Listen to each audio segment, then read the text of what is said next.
네, 안녕하세요. 예, 주택관리사 과정 관리 실무 시간인데요.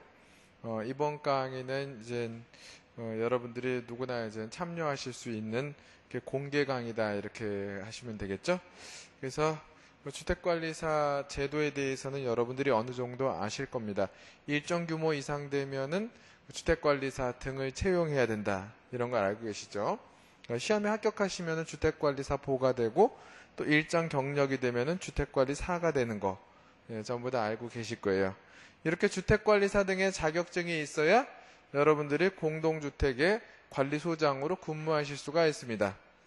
그래서 이 자격증이 갈수록 이제 취득이 어려워지는 측면이 좀 있고 또 이제 일자리는 좀 늘어납니다만 또 합격자도 또 그만큼 늘어나고 있어요. 그래서 어느 정도 합격하신 후에도 어느 정도의 경쟁은 있습니다.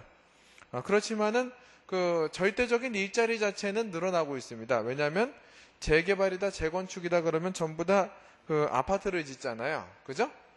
그래서 또 임대주택이나 주상복합도 전부 다 이제 의무적으로 일정 규모 이상이면 주택관리사 등을 배치해야 되기 때문에 그러면은 갈수록 이 시장은 커진다 이거죠. 예, 파이가 커지고 있습니다. 물론 경쟁도 치열하다 이렇게 반문하실 수 있지만은 경쟁이 치열함과 동시에 주택관리사가 일할 수 있는 공간도 넓어지는 거니까 나쁜 거라고 볼 수는 없습니다. 이 상황은 괜찮습니다. 다만 이 자격증을 우리가 딸 수 있느냐 이거는 별개 문제예요. 딸 수 있느냐 하는 것은 공부를 열심히 하시면서 또 제대로 하셔야 돼요. 무조건 오래 앉아 있으면 된다. 예를 들어서 엉덩이 무거운 사람이 이긴다. 그런 시대는 지나갔습니다. 효율적으로 제대로 공부하는 사람이 붙을 수 있는 사람이 제대로 공부하는 사람이 붙을 수 있는 시험이 바로 주택관리사예요. 그러니까 내가 막 열심히 하겠다 나는 열심밖에 없다 이렇다고 붙을 수 있는 건 아닙니다.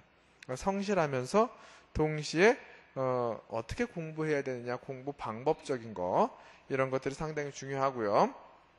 그래서 학원이 필요한 거겠죠. 그래서 동영상도 들으시고 학원도 오시고 하는데요. 학원에 아무래도 수강을 하시는 게 합격률은 혼자 하시는 것보다는 월등히 높죠. 그래서 일단 학원에서는 이렇게 여러분들에게 길을 안내해 준다 이렇게 생각하면 되겠습니다. 관리 실무인데요. 여러분들이 이제 저를 통해서 공부하실 과목은 관리 실무인데 이 과목은 알다시피 2차 과목이죠. 내년부터는 2차에서 당락이 좌우가 됩니다. 올해까지는 그러니까 2010년까지는 1차에서 당락이 좌우가 되고 1차가 관건이었는데 내년부터는 2차가 관건이에요. 1차 먼저 시험을 보고 합격한 분에 한해서 2차 시험을 보거든요. 그러면 2차 시험이 상당히 어렵다는 얘기가 됩니다. 올해 2010년도에 1차만 합격하신 분이 한 2,500명 돼요. 이분들이 내년에 2차만 지원을 한단 말이죠. 그러면 그분들과 함께 또 1, 2차 동시에 하는 분까지 이제 가세가 되면은 경쟁이 굉장히 치열해지죠. 그래서 내년에 먼저 1차를 시험을 본 다음에 그 중에 합격한 사람에 한해서 한 2달 있다가 2차 시험 보고 그때 이제 2010년도에 1차만 합격했던 사람들하고 같이 이제 2011년도에 1차 합격한 사람하고 같이 경쟁을 하는 거죠. 물론 절대평가입니다만 60점이면은 합격이 되는 절대평가입니다만 그렇게 되면은 주최 측에서 시험을 어렵게 낼 수밖에 없어요. 그래서 내년에는 2차가 어려워지는데 제가 가르치는 과목이 관리실무가 2차잖아요.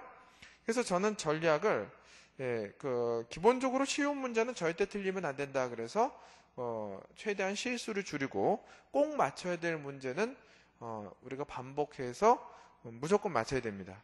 그 외에 구석구석 아주 지엽적으로 나오는 문제들은 우리가 원리 정도만 정확하게 알고 있으면 돼요. 깊게 들어갈 필요는 없고요. 이 과목은 넓게 들어가야 돼요. 깊게 들어갈 게 아니라 넓게 들어가면서 배우실 때에 아주 확실하게 배워야 됩니다. 그래서 기본적인 거는 그냥 자다가 깨나도 그냥 바로 그냥 답이 나올 정도로 해놓고 나머지는 여러분들이 어느 정도 폭넓은 공부가 필요해요. 옛날에는 뭐 60점만 맞으면 되니까 뭐 내년에도 마찬가지입니다만은 60점만 맞자 뭐 이렇게 하면 쉬웠는데 내년에는 어렵다 이거죠. 그래서 조금 폭넓게 공부하시면서도 또 이렇게 핵심적인 거는 무조건 알아야 된다. 그래서 오늘 그 맛배기로 이렇게 가지고 나왔습니다. 그러니까 약간 한 3장 정도 프린터물을 가지고 나왔는데 맛배기라 그래도 들으시는 분들에게 도움이 돼야 된다는 게 제 생각이거든요. 그래서 조금이라도 이게 도움이 됐으면 하고요. 이거는 무조건 시험에 나오는 거죠. 맛배기로 3쪽입니다만 여기서 그 법규랑 실무까지 합하면은 한 4문제, 최소한 3문제에서 4문제는 무조건 출제되는 상황이에요. 확실하게 그렇습니다.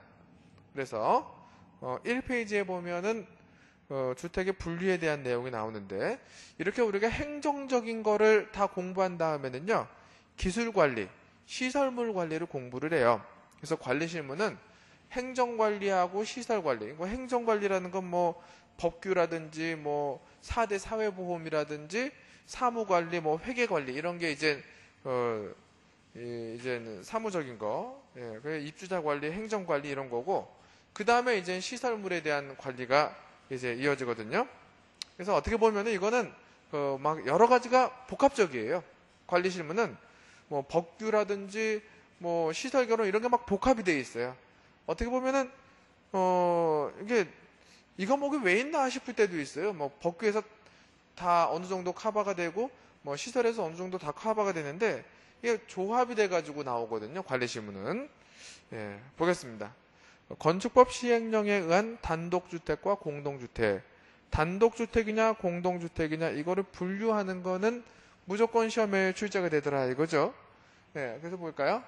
단독주택이냐 공동주택이냐 이걸 가지고 시험에 무조건 나옵니다.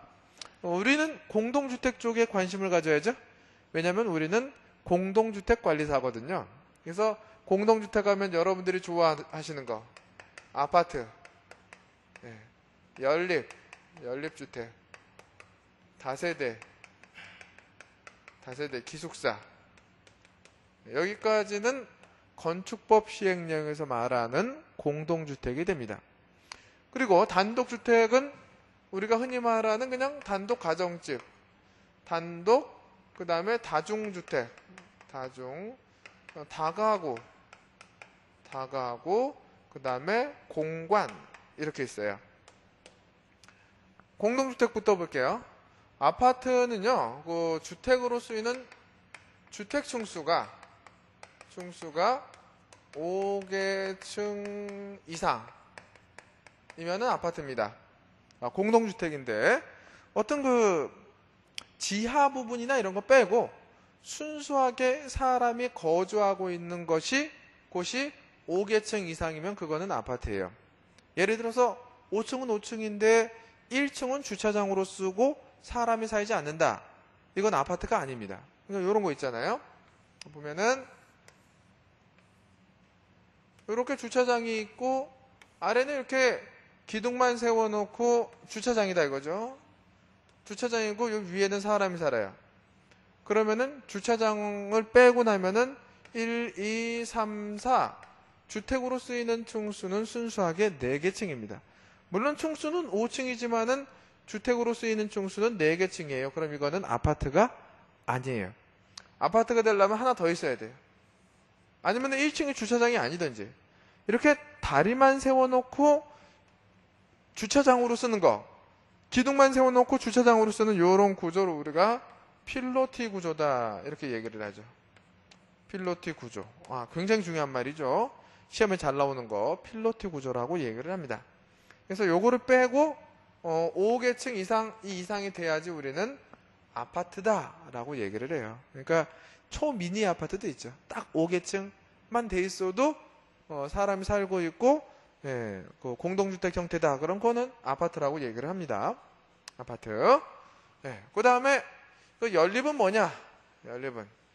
연립은 주택으로 쓰이는 층수가 4개층 이하입니다. 4개층 이하. 그러니까 아파트가 안 되는 것들은 연립 아니면은 다세대예요. 다세대도 4계층 이하입니다. 4계층 이하. 그러면은 연립과 다세대를 나누는 기준이 없잖아요. 예, 뭐 등기부 등본 아니면 건축물 대장 떼봐야 되나요? 아니에요. 이거 구분하는 게 있어요. 뭐냐면 연립이나 다세대는 이제 한 동당 주택 바닥 면적의 합계가 동당. 이 동이라는 건 뭐냐면은 연립이나 다세대도 뭐 가동, 나동, 다동 이런 동이 있잖아요. 가동, 나동, 다동. 그 한 동에 주택으로 쓰이는 바닥 면적만 다 더해보는 거죠. 다 더해보면은 660제곱미터를 초과하면은 연립이요. 660제곱미터 이하면은 우리는 다세대다 이렇게 불러요. 그래서 5계층 이상이면은 아파트고 4계층 이하다. 그럼 연립이냐 다세대냐? 주택으로 쓰이는 바닥 면적, 1층 면적 플러스 2층 면적 플러스 3층 면적, 주택으로 쓰이는 면적만 다 더해봤더니 한 동이 660제곱미터를 초과했다. 그러면 연립이요. 660제곱미터 이하다. 그러면은 그거는 다세대가 됩니다. 그래서 이 범위, 이 구분에 대해서 시험에 무조건 출제가 되죠. 예, 보통 이제 A형 3번 문제 정도, 뭐 이 정도에 꼭 나와요. 이게 나와요. 기숙사는 학생이나 직장인이 장기간 거주를 하는데 독립된 주거가 아니다. 독립된 주거가 아니다. 자, 부억을 같이 쓴다 이거죠. 독립된 주거냐 아니냐, 주거에 독립이 되어 있느냐 안 되느냐, 욕실이나 주방을 공동으로 사용한다. 공동으로 사용하면은 독립된 주거가 아닙니다. 기숙사는 뭐 각자 방은 있지만 욕실하고 주방을 같이 써요. 이거는 독립된 주거가 아니에요. 시험에 잘 나오죠. 기숙사가 독립된 주거다 아니다 묻는 게 시험에 참 잘 나와요. 기숙사는 독립된 주거가 아니다 이렇게 하면 정답이에요. 그래서 공동주택에 가면은 건축법에서는 아파트 연립 다세대 기숙사를 우리는 공동주택으로 보지만 주택법에서는 이거 3개만 봅니다. 주택법에서는. 네.